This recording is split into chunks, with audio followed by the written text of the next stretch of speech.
Julian Brown is not a name that many gas people would station have that recognized just a makes year ago. fuel Today, from he is plastic being waste. hailed as one of the Let's most go. promising young inventors of his generation. At only 26 years old, Brown has made headlines around the world for his innovative work in alternative energy, particularly for developing a new type of fuel called Plastoline, which is derived from recycled plastic waste. But Brown's path to fame is not a conventional one, and his rise from a curious child with a screwdriver to a globally recognized inventor is as fascinating as the fuel he created. Brown grew up in Dayton, Ohio, in a modest home with his single mother and two siblings. From an early age, he showed an unusual interest in how things worked.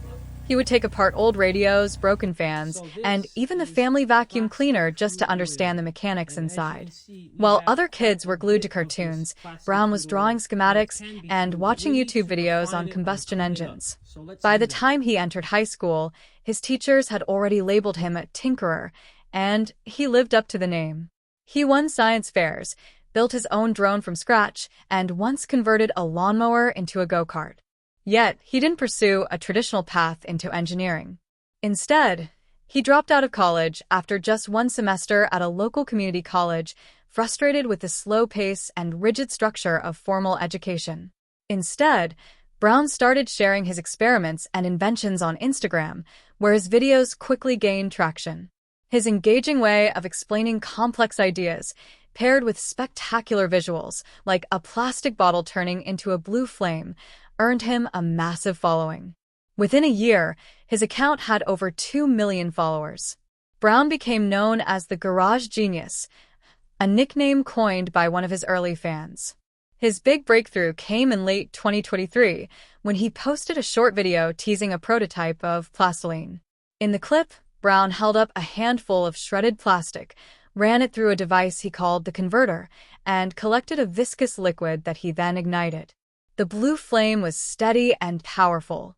He claimed that Plastoline could be used in standard combustion engines with minimal modification and that it burned cleaner than diesel or gasoline. Skepticism followed, of course. Scientists and commentators questioned his credentials, his methods, and his data. But Brown didn't back down. He invited independent researchers to his Dayton garage-turned-laboratory, and their preliminary results confirmed his claims.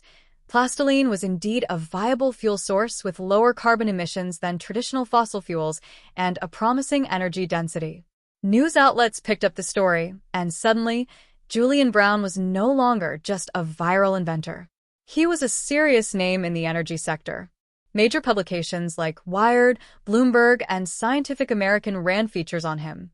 He appeared on The Daily Show, where he charmingly explained the chemical process behind Plastoline to a cheering audience.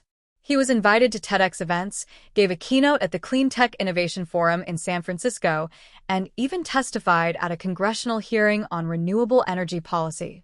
But fame brought challenges. Large corporations began to circle, eager to acquire or license the Plastoline technology. Brown, wary of being sidelined or exploited, formed his own company, Plastofuel Incorporated, and brought on a small team of scientists and engineers to help scale the process. He refused early buyout offers, including one rumored to be over $100 million, stating that he wanted to keep the mission clean and community-focused. At the heart of that mission is the idea of environmental justice.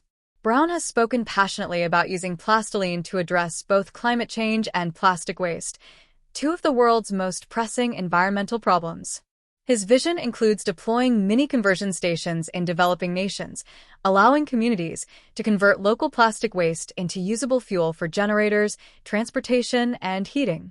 In March 2025, Brown officially launched the first pilot program in Nairobi, Kenya. The small facility was built with local labor, and within weeks it was turning over a ton of plastic per day into fuel. The project employed over 40 people and provided affordable energy to hundreds of homes. More pilots are underway in the Philippines and Brazil. But Brown's rise hasn't been without controversy.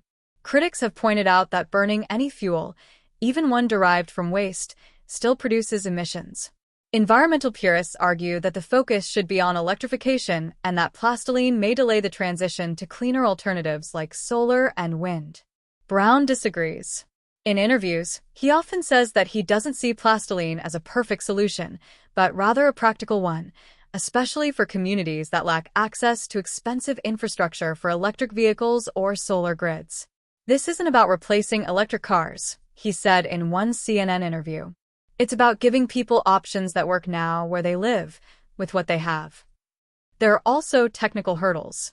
Scaling the production of Plastoline requires consistent sources of plastic waste, advanced filtering systems, and trained technicians. Plastofuel Incorporated is racing to meet demand, and Brown has admitted that growing so quickly has been overwhelming. In May 2025, the company faced its first major setback.